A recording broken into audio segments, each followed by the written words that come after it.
ආව්. ඔයා මගේ මොනවටද වැඩිපුරම කැමති? මං ඉතින් ඔයාගේ ඔක්කොටම කැමතිනේ.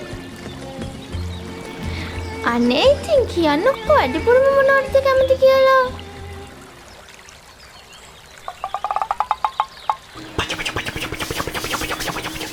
ඇත්තද? මේ අත තියන්න එපා මගේ නහයට.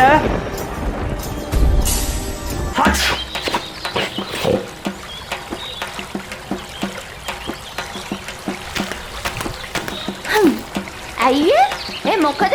ඇයි නහය විතරක් වෙන කාගේ හරිද? මට පීනසෙයි.